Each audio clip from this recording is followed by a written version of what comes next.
I think what's important for our fan base is understanding when that crowd noise needs to begin differently this week than normal weeks. That crowd noise needs to begin prior to 15 seconds left on the, that crowd noise needs to begin, just as that last play finished. Look, you get 65, 70 snaps of that crowd noise earlier than normal and louder than normal. It's difficult. Can you ask for anything more? This is the spot. Garrett Hartley. Well, the New Orleans Saints are now just about 60 minutes away from a possible appearance in Super Bowl 53. Hi, everybody. Good morning and welcome in to the NFC Championship Pregame show here on NewOrleansSaints.com and Facebook Live. I'm Sean Kelley. To my left, legendary New Orleans news and sports broadcaster Mike Haas.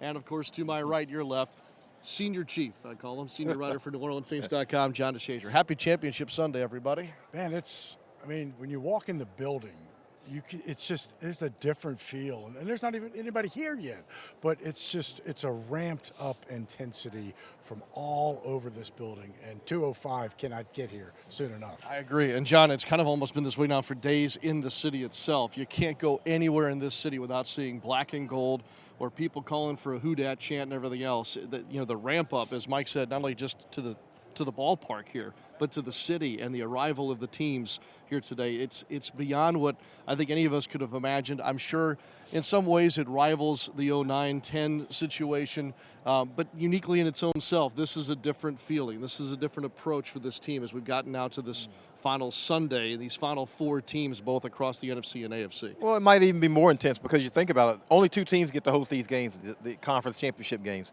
The Saints had it last in 2009. And when you have it, you're always that team that says, well, we'll get a chance to get back next year. Well, now it's 9 years later, and they're finally back. So I think the hype that's going into this one, the intensity that's going into it, if it's not the same as 09, I think it's probably maybe even higher. Maybe so. Both these teams, the Rams and the Saints, come into today after having 13-3 regular seasons. I think a lot of folks expected perhaps that these two teams could be involved in this Sunday. I think for the Rams, the conversation may have changed a little bit the last time they were in this building. Upon their departure, they weren't the favorites anymore. The Saints had kind of taken over that mantle, and that's certainly different than the 09 season and the 10 postseason. Is the fact that now the expectations are different and you've put yourself in this position to do what was said on a banner all the way back in August, Mike, and that's proved them right. Right, and that's, the Saints have been in since the preseason and the trades that they make and that victory.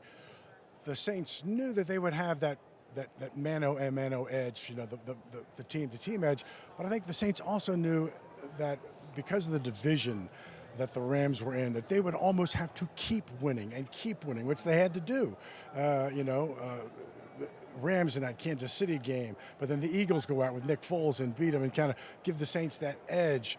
But I agree. I think I remember when the Eagles left, after they were like, we want them again. And I know when the Rams left this building, 45-35 losers, they fully intended, they still would be in L.A., but intended it would be just as it is today. Yeah, no doubt about that. Third appearance in the NFC Championship overall for this franchise's history. John, the last one went pretty well, as we've kind of discussed here, what happened, in the 2009 season. But here we are, as you mentioned, this many years later. Can this team in any way lean on that experience? There's only a handful of players left. The head coach is still in charge. This city knows what it feels like. But in any way does that game matter as you get prepared for this Sunday? Well, the only way it matters is the Saints have the most important guy on their team with that experience. That's Drew Brees, the quarterback. Otherwise, it doesn't mean a whole lot to the rest of them, but he can convey what it means. This team has handled its business this year. I think they've been really businesslike in their approach all season long in terms of not getting too high, not getting too low. Even when they were on the 10-game winning streak, it seemed that they took it one step at a time. They could continue to get better each game, I thought, and I thought that was a good look for them. So I think these guys understand where they are, and I think if they don't understand where they are, they've had a lot of talk this week about how precious it is to be in this position because, again, Drew Brees was there in 09. He understands how long it's taken to get back to this point. Only he, Jermon Bushrod, and Thomas Morstead have that feeling. The rest of those guys, some of them are really fortunate, second-year players. The rookies might feel like it's going to be like this all the time, and they don't have any idea how difficult this is. but the most important guy on the team does. Yeah, that's true. And I think that's where we can kind of start our conversation here today. We kind of set the scene as far as how this city has been this week, how these two teams have arrived at this point. But I think that experience thing may be one of those deciding factors in the game that many predict will be ultra close. I even had somebody tell me earlier today they wouldn't be surprised if this game went to overtime today. So it could be that close, and it could be that experience factor. And certainly John's touched on it on the New Orleans side. Mike, when you look at Los Angeles and the Rams right now, you've got a really young head coach, a really young quarterback, but yet they seem to have, almost some ways passed a lot of tests themselves this year. I think because they've had that target on their back almost from the get-go of the season. They started off so well, so it was like, hey, the Rams are coming to town. We got, the Rams are coming to town. When did you ever say that? Hey, the Rams are coming to town. But each week this year, whether it was Philly or Kansas City, it was the Rams were playing the Rams, and it was like a test when they came here in November. This was a huge test for both teams, and I think they don't have the experience, but I think you can take that two ways. They will play that as kind of leverage for them, like we've never been here, or a few of us have.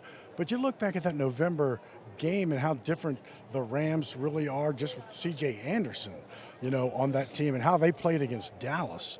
And then you look at the Saints without a Ben Watson and a Keith Kirkwood and Sheldon Rankins. Sheldon Rankins is, man, his numbers don't really say a lot. He had 26 tackles, but for stopping the run, that guy was a monster in the middle. And so, you really do not look much at that game scheme-wise other than who they have, but talent-wise, wow. And to me, one of the biggest keys for this game is, can this defense get pressure on Jared Goff with its front four without having to send a linebacker, without having to send a safety to put more pressure on your DBs? They did not sack Goff in the first game in November. They did not sack Nick Foles last week. So, can this defense really apply some pressure? Not to be sacks, but hurries. Yeah, and that John, kind of goes to one of the sides of the conversation with regard to the Saints defense that helped them be successful throughout the campaign, and that was making their opponent one-dimensional in some form or fashion, whether it be pressure on the quarterback or maybe here specifically the storyline of the fact that the Saints defense has not allowed any single rusher to go beyond 100 yards in any game this season, which in itself is ultra remarkable. Does that conversation hold here today? Because as Mike mentioned, now the Rams, unlike that meeting on November the 4th, have that second rusher in C.J. Anderson. Todd Gurley was held to less than 100. John, can they do it again today with this new look rushing attack by the Rams? We'll see, because if you can't stop a team from running, you can't stop anything. You can't stop anything if you can't stop them from running. And they had 273 last week on 48 carries. That means they wore Dallas out. Even when Dallas knew what was coming, they couldn't stop it. Saints were able to hold them to like 92 yards here in the first time. And they made them a little one-dimensional. One, they jumped ahead, and that was able to get Gurley out of the game in the rushing attack, because if you're down 35-14, you can't afford to run it that much. You're playing catch-up, so you're throwing it. So taking a lead early will certainly help, but they got to be able to stop that run. And C.J. Anderson has been huge since they picked him up. He had 43 carries for 299 in the regular season. Then he added another 23 carries, 2 touchdowns against Dallas. He's been phenomenal for what they want to do. Yeah, it's something that, is a late developing story for the Rams. Meanwhile, also on that Saints defensive side of the football, great to see Marshawn Lattimore kind of step up last week, and that secondary will be tested again today.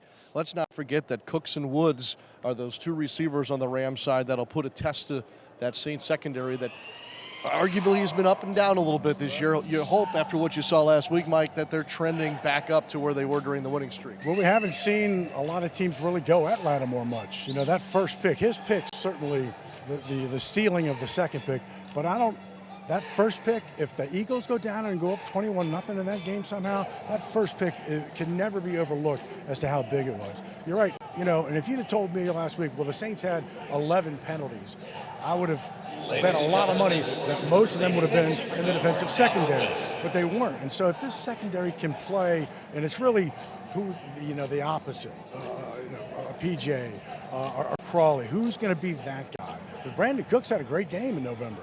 He was over 100 yards, had a lot of big catches, and so they got a lot of speed. And so, again, it goes back to, can they get pressure with their front four and not have to send people to really put those guys on an island. They can't. I think it would be tough to put this secondary on an island early in this football game.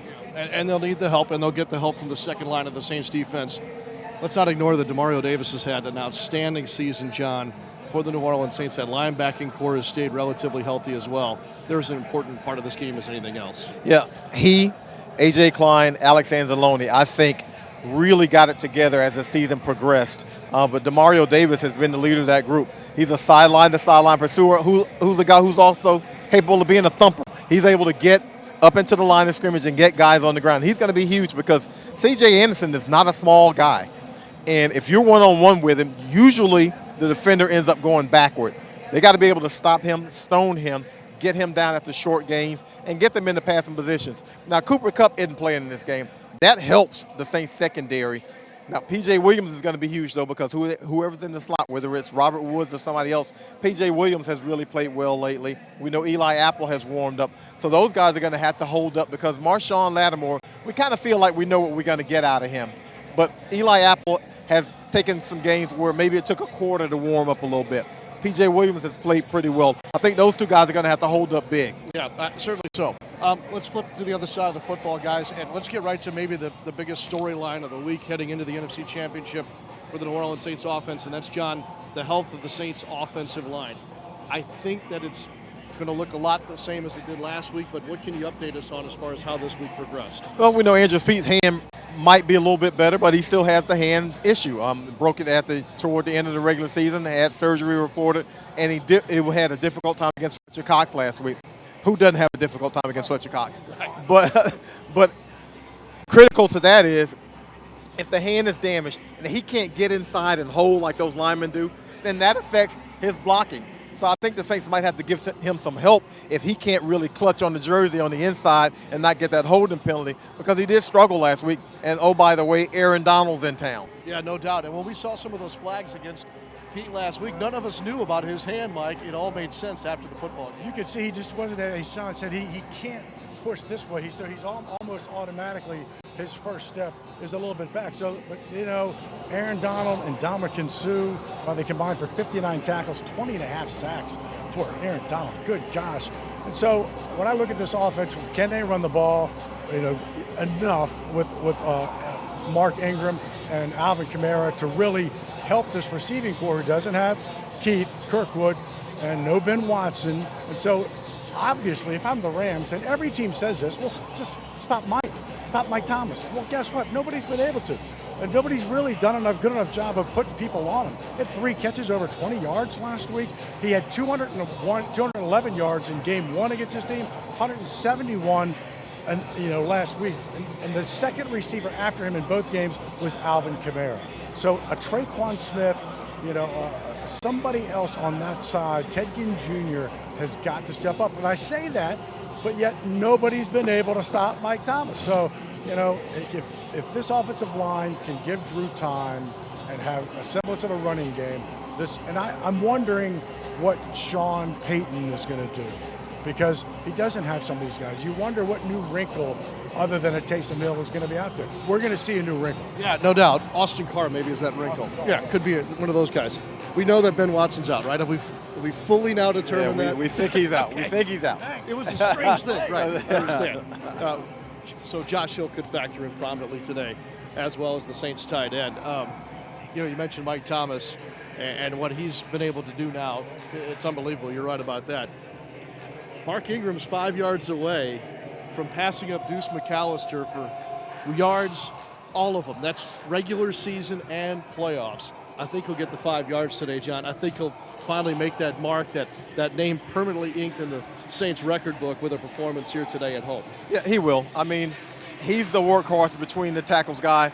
They wore on Philly last week and wore on him until they popped him for a 36-yarder late. Alvin Kamara popped one to seal the game. So the Saints aren't going to abandon the run if they're in that position. Now, you got to stay close or ahead to not be able to abandon it, but they're going to stick with the run, even if it means swing passes and screen passes. But I think Mark's going to get that 5 pretty easy, and he'll get into the record books, and that'll be that. Yeah, I agree with you. We're getting short on time, guys, so let me get just a couple of keys to the game. We'll touch upon the atmosphere and the entertainment that's lined up here today as well. But as far as the football game itself, and Mike, I'll start with you. Pick a side of the ball. It doesn't matter. Give me one or two of your big keys or things to watch for in today's championship game. Well, I think when you get into these kind of games, and Sean talked about this, and this is not anything new, but it's, how do you do on third down?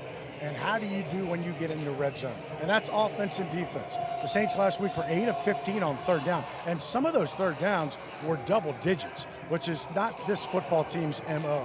But 53% on third down, that's 9 times this year they've been over 50% on third down. Huge key. Both teams' time of possession last week was whacked. I mean, the Saints had it 37-50, the Rams had it 36-12. And so, but the Rams defense held Dallas to 1 of 10 on third down. So to me, it's third down, and in the red zone, do you make them kick a field goal or score a touchdown? And in the red zone, do you score a touchdown or kick a field goal? That's what's going to be the deciding factor. All right, John, you want to get on back of those, or do you want to bring in some new ones of your own into the conversation? Well, I think that third and manageable that Mike's talking about, because you can't live on 3rd and 16s and 3rd and 13s, and they got a couple of those last week. You won't make a living on those in the NFL, so they got to get in 3rd and manageable. I think it's going to be critical that Ted Ginn Jr., even if he doesn't hit with a deep pass, he still gives you that back to blank up kind of speed, and they got to be able to loosen up this defense. Otherwise, they're going to compress everything. It's going to be real hard for Michael Thomas. I think Ted Ginn Jr. is going to have to be able to stretch the field on these guys. Yeah, I think that's a good point, too, as far as changing the way that they can come at your quarterback a little bit. I like how you're thinking about that. Mike, you were here on the sidelines last week. They said that the decibel meter peaked at 128, which is, I think, about the equivalent of a jet engine if you're going to get anywhere close. Can it be that loud again? Will it be louder this week, Mike? Well, yes, it'll be louder this week. And I think what I like, what's been interesting is to listen to the fans. Really, this is a very knowledgeable crowd. When Mike Thomas broke the record, the crowd cheered 2 minutes before it was up on the board. They know what's going on. And they know it's important that 15 seconds before the snap, but they also know it's important when the quarterback is getting those signals in his ear. So let me tell you, last week I had a couple of things to do in the second half, some window worlds, some different spots. I might as well have just been blah, blah, blah, blah. I couldn't hear me, and they couldn't hear me. It was deafening from the first minute on, and that's with Drew throwing a pick, very first pass of the game. This crowd played a huge factor, and it will again today. I think you're right. John, get me up to speed on all the entertainment. I've been on the road with the basketball team all week, and every time I turned around, they were adding another star to the lineup here around the football game today. I do know that Cheap Trick, I think, is performing in Champion Square pregame. Yeah. What else we got? Cheap Trick is outside freezing right now. Yeah.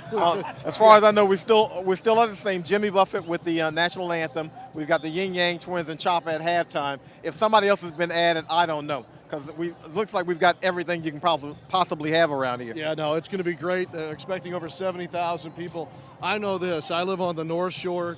For those of you not here in the New Orleans metro area, I'm a good, 40, 45 minutes away. All my neighbors, all my friends are coming down into the city. They don't have tickets to the game. They're coming down to be a part of what they hope is a celebration later today. The city is full. There are no hotel rooms left in the city as well. That's like 09. Yeah. That's the way 09 was. People came down, no tickets at all. I know one thing, we'll have the biggest crowd for pregame ever, because I'm not standing out there in that weather. If it's time to come in, it's time to come in. So come on, check out our pregame. Well, we're hoping for a Saints win and a second trip to the Super Bowl. It'll be Super Bowl 53 in Atlanta.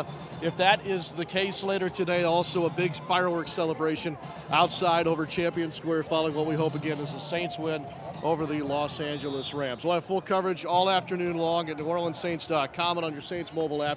Kickoff is at 2:05 Central. Radio coverage not only nationally on Westwood One, but of course the Saints Radio Network, and then nationally televised on Fox. I think we've covered most everything. I think all of us are done talking about this football game. Let's have a football game here.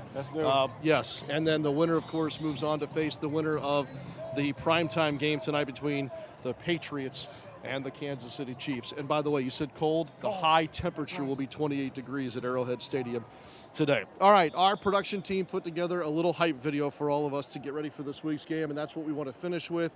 It will take you back to the start of our conversation today, and of course, the last Super Bowl that the Saints participated in. I hope you enjoy that, and I hope you enjoy the football game today. We'll see you post-game here at this desk, hopefully with confetti and a few other things in the background behind us. As we take you away, early warm-ups are underway, and obviously fans are filing in. For Mike Haas and for John DeShazier, I'm Sean Kelley.